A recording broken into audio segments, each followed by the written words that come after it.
గురజాలపట్నంలో స్థానిక రామాలయం సెంటర్లో ఇది మంచి ప్రభుత్వం అనే కార్యక్రమాన్ని నిర్వహించడం జరిగింది. ఈ కార్యక్రమానికి ముఖ్య అతిథిగా గురజాల శాసనసభ్యులు ఈరపతినేని శ్రీనివాసరావు పాల్గొని మాట్లాడారు. ఇది మంచి ప్రభుత్వం కార్యక్రమాన్ని కూటమి ప్రభుత్వం అధికారంలోకి వచ్చి 100 రోజుల సందర్భంగా ఈ కార్యక్రమం నిర్వహించడం జరిగిందని, కూటమి ప్రభుత్వం రాష్ట్రంలో ప్రజలకు ముఖ్యమంత్రి చంద్రబాబు నాయుడు ఇచ్చిన హామీల మేరకు సూపర్ 6 పథకాలను అమలుపరిచే విధంగా చర్యలు తీసుకుంటున్నామని, ఇందులో భాగంగానే వృద్ధులకు గత ప్రభుత్వంలో 2000 పెన్షన్ 3000 చేయడానికి 5 సంవత్సరాల కాలం పట్టిందని, అదే చంద్రబాబు నాయుడు ఎన్నికల మేనిఫెస్టో ప్రకటించిన విధంగా అధికారం చేపట్టిన నెల రోజుల్లో ఏకదాటిగా 4000 రూపాయలు వృద్ధులకు పెన్షన్ అందించడం జరిగిందని, 4000తో పాటు ఎన్నికల ముందు ఇచ్చిన మాట ప్రకారం 3 నెలలతో కలిపి జూలైలో 7000 రూపాయలు ఇచ్చి అవ్వాతాతల మనసు గెలుచుకున్న నాయకుడు చంద్రబాబు నాయుడు అని, అదేవిధంగా దీపావళి కానుక ఉచిత గ్యాస్ సిలిండర్ అందించే విధంగా చర్యలు తీసుకుంటున్నారని, రానున్న 5 నెలల తర్వాత తల్లికి వందనం పేరుతో చదువుకునే ప్రతి విద్యార్థులకు 15,000 రూపాయలు అందించడం జరుగుతుందని, ఈ విధంగా అనేక సంక్షేమ పథకాలను అందించే ప్రభుత్వం కూటమి ప్రభుత్వం అని, ఇది ప్రజల ప్రభుత్వం, ఇది ప్రజా ప్రభుత్వం, ప్రజల చేత ఎన్నుకున్న ప్రభుత్వం అని, ఇది మంచి ప్రభుత్వం అని అన్నారు. అనంతరం మాజీ ఎమ్మెల్సీ జంగా కృష్ణమూర్తి మాట్లాడుతూ రాష్ట్రాన్ని అభివృద్ధి పథంలో నడిపేందుకు నిరంతరం శ్రమిస్తున్న ఏకైక వ్యక్తి నారా చంద్రబాబు నాయుడు, పేద ప్రజలకు అనేక సంక్షేమ పథకాలు అందిస్తున్న ఏకైక నాయకుడు నారా చంద్రబాబు నాయుడుని, సంక్షేమ పథకాల ప్రదాత చంద్రబాబు నాయుడుని కొనియాడారు. ఈ కార్యక్రమంలో మండల కన్వీనర్ జమ్మిగుంపల లక్ష్మీనారాయణ, పట్టణ కన్వీనర్ అడప శ్రీనివాసరావు, పులుకూరి కాంతారావు, జనసేన నాయకులు కటకం అంకారావు, బడదల శ్రీనివాసరావు, గణపల్లి శ్యామ్, కత్తి ప్రసంగి, కౌన్సిలర్ నిలవల్లి వరలక్ష్మి, బొల్లయ్య, చాగంటి శ్రీనివాసరావు, కొట్టె శ్రీనివాసరావు, మహిళా నాయకురాలు శివ, నాగేంద్రం, అధికారులు, తహసీల్దార్ కె నగేష్, ఎంపీడీఓ పనింద్ర, నగర కమిషనర్ చిన్నయ్య, మహిళలు తదితరులు పాల్గొన్నారు. 70 చోట్ల అన్నా క్యాంటీన్లు కూడా తెచ్చారు. మన నియోజకవర్గంలో మన పిడుగురాల్లో కూడా అది పెట్టాం. భూమి నీది, హక్కు నాది, భూమి నీది, ఆక్రమించుకోవడం నా హక్కు అనే వైసీపీ నాయకుల తత్వానికి ల్యాండ్ టైటిలింగ్ యాక్ట్ తెస్తే దాన్ని కూడా రద్దు చేసి, భూమి ఎవరిదైతే యజమాని కూడా వాళ్ళే, మీకు హక్కు లేదని చెప్పి కూడా తొలి సంతకంతోనే ల్యాండ్ టైటిల్ యాక్ట్ రద్దు చేసింది మన ప్రభుత్వం అని చెప్పి కూడా మీ అందరూ కూడా తెలియజేస్తూ ఉన్నాను. అంతేకాకుండా ఈరోజు మనం చూస్తే మెగా డిఎస్సి దాదాపు మొదటి సంతకం కూడా చేశారు మన ముఖ్యమంత్రి గారు. అదేవిధంగా ప్రతి నెల కూడా మరి 1వ తారీఖున జీతాలు ఇవ్వటం, ధాన్యం కొనుగోలు కానీ, పంచాయతీ సర్పంచుల్ని గతంలో 5 సంవత్సరాలకు ఏ విధంగా ట్రీట్ చేశారో మీరు చూశారు. ఇప్పుడు స్థానిక సంస్థలు కూడా మనం నిధులు ఇస్తూ ఉన్నాం. అదేవిధంగా విజయవాడలో వరదలు వచ్చినాయి.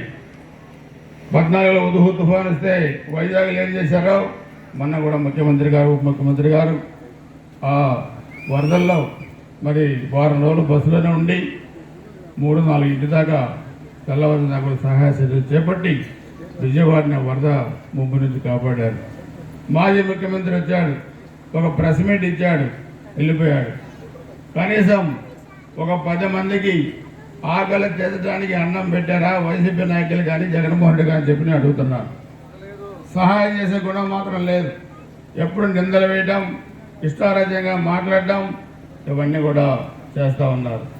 ఇప్పుడు మన వాళ్ళు చెప్పారు, మొన్న 20 రోజుల క్రితం తుఫాన్లు వచ్చినప్పుడు ప్రతి ఒక్క ఇంటికి ఉచిత గ్యాస్ కనెక్షన్ మన నియోజకవర్గం సూపర్ 6 కూడా చెప్పాం.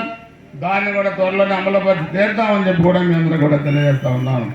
నిరుద్యోగులకి ఉద్యోగ అవకాశాలు కల్పించడం, ఇవన్నీ కూడా మనం చేసుకోబోతున్నాం. రాజధాని చంపేశారు. మన గుంటూరు జిల్లాలో రాజధాని నిధులు ఇవ్వలేకపోతే కేంద్ర ప్రభుత్వ సహకారంతో 15,000 కోట్ల రూపాయల ముఖ్యమంత్రి గారు తీసుకొచ్చారు రాజధాని నిర్మాణం కోసం. పోలవరానికి రివర్స్ టెండరింగ్ అన్నారు. మొత్తం దగా పచ్చి మోసం చేస్తే పోలవరం మంగళం కూడా ముందుకు కదలకపోతే 20,000 పోలవరానికి తీసుకొచ్చారు. పరిశ్రమలు కూడా అన్నీ కూడా రాబోతూ ఉన్నాయి. నేను మీ అందరికీ చెప్పేది ఒకటి, ఈ ప్రభుత్వం అందరి ప్రభుత్వం. మన బండి బ్రహ్మాండంగా పరిగెత్తా ఉంది. ఒక పక్క చంద్రబాబు నాయుడు గారు, ఒక పక్క పవన్ కళ్యాణ్ గారు, ఒక పక్క భారతీయ జనతా పార్టీ, అందరం కూడా కలిసి ఈ రథాన్ని, ఈ అభివృద్ధి రథాన్ని మనం ముందుకు లాగుతూ ఉన్నాం, ముందుకు తీసుకెళ్తా ఉన్నాం. దానికి మీ అందరి ఆశీస్సులు కూడా కావాలని చెప్పి కూడా తెలియజేసుకుంటూ, అందరూ కూడా భోజనాలు అరేంజ్ చేశారు ఇక్కడ గుళ్ళో. అందరూ కూడా భోజనం చేసి వెళ్ళవలసిందిగా కోరుకుంటూ, ఇంకొకసారి మీటింగ్లో మహిళలకు కానీ ఎవరికి కానీ ఎలాంటి అసౌకర్యం కలగకుండా చూడవలసిందిగా కోరుకుంటూ అందరి దగ్గర సెలవు తీసుకుంటున్నాను. జై హింద్. 100 రోజులైన సందర్భంగా ఈరోజు రాష్ట్ర వ్యాప్తంగా కూడా అన్ని గ్రామాల్లో కూడా ఈ కార్యక్రమాలు నిర్వహించుకొని మున్సిపల్ పరిధిలో ఈ సదస్సులు కూడా మనం పెట్టుకుంటున్నాం.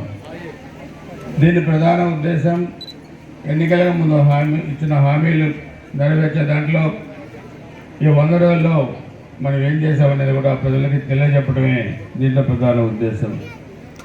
ముఖ్యంగా మేరకు మా ఉమ్మడి ప్రభుత్వం ఏర్పడి 100 రోజులైన సందర్భంగా ఈ 100 రోజుల్లో మీ అందరికీ మా కూటమి ప్రభుత్వం ఏ విధంగా ఉపయోగపడింది, భవిష్యత్తులో మీ అందరికీ కూడా మా ప్రభుత్వం ఏ విధంగా ముందుకెళ్తుంది అనేటువంటి ఒక శుభ సందర్భంగా మంచి ప్రభుత్వం అనే నినాదంతో రాష్ట్ర వ్యాప్తంగా ఉన్నటువంటి ఉమ్మడి నాయకులందరూ కూడా కలిసికట్టుగా మీ వద్దకు రమ్మని చెప్పేసి రాష్ట్ర ముఖ్యమంత్రి వర్యులు శ్రీ నారా చంద్రబాబు నాయుడు గారు, ఉప ముఖ్యమంత్రి వర్యులు శ్రీ కొనిదెల పవన్ కళ్యాణ్ గారి సూచనల మేరకు 20వ తారీఖు నుండి 20వ తారీఖు వరకు రాష్ట్ర వ్యాప్తంగా కూడా ఈ కార్యక్రమాలు నిర్వహించడం జరుగుతూ ఉంది. అందులో భాగంగా ఈ రోజు 3వ రోజు మన గురజాలపట్నంలోనే రామాలయం సెంటర్లో ఈ కార్యక్రమం ఏర్పాటు చేసుకోవటం. ఈ కార్యక్రమానికి ముఖ్య అతిథిగా గౌరవ శాసనసభ్యులు శ్రీ ఎరపతినేని శ్రీనివాసరావు గారు, శాసన మండలి సభ్యులు శ్రీ జంగా కృష్ణమూర్తి గారు, ప్రభుత్వ అధికారులు, కూటమి నాయకులు అందరూ కూడా పాల్గొనడం నిజంగా కూడా చాలా సంతోషదాయంగా ఉంది. అదేవిధంగా చంద్రబాబు పవన్ కళ్యాణ్ నేతృత్వంలో రాష్ట్రాన్ని సంక్షేమ పథకాలతో పాటు అభివృద్ధి చేసి చూపిస్తాం. ఇటు నియోజకవర్గాల్లో ఎరపతినేని శ్రీనివాసరావు గారి సారథ్యంలో గురజాల నియోజకవర్గాన్ని మోడల్ నియోజకవర్గాన్ని కూడా తీర్చిదిస్తామని కూడా మీ అందరికీ కూడా నేను మాటిస్తా ఉన్నాను. భవిష్యత్తులో మేమందరం కూడా కూటమి ప్రభుత్వంలో అన్నదమ్ముల్లా కలిసిమెలిసి ఉంటాం.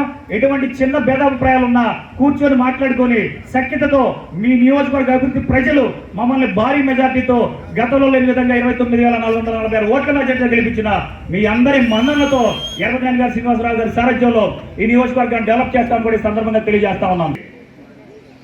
ఈ రాష్ట్ర ప్రజానీకం మొత్తం కూడా అశేషమైనటువంటి మద్దతు తెలిపి నారా చంద్రబాబు నాయుడు గారిని ముఖ్యమంత్రి చేసుకోవటం జరిగింది. ఈ అందరికి కూడా మనవి చేస్తున్నాను, చంద్రబాబు నాయుడు గారు అధికారానికి రాకముందు అధికారానికి 7,000 చొప్పున దాదాపుగా 4,440 కోట్లను ఒక్క రోజులను పంపిణీ చేసినటువంటి ఘనత కూడా ఎన్డీఏ ప్రభుత్వం దక్కుతున్న విషయం కూడా మీకు మనవి చేస్తున్నాను. ఇంకా ఉన్నాయి అనేటువంటి కార్యక్రమాలు కూడా. అన్నా క్యాంటీన్ సంబంధించి ఆలోచించండి, ఎందుకంటే ఇది చాలా దురదృష్టకర విషయం. గత ప్రభుత్వంలో అంతేమీ కాకుండా కూడా ఈ ప్రభుత్వంపై మహిళ యొక్క ఆశీస్సులు ఉన్నాయి. మహిళా తల్లుల యొక్క వారి యొక్క సహకారం మెండుగా ఉందనే విషయం కూడా మీకు మనవి చేస్తున్నాను. ఎందుకంటే ఆ రోజున చంద్రబాబు నాయుడు గారు సంబంధించి మొట్టమొదటిగా ఈ రాష్ట్రంలో మహిళా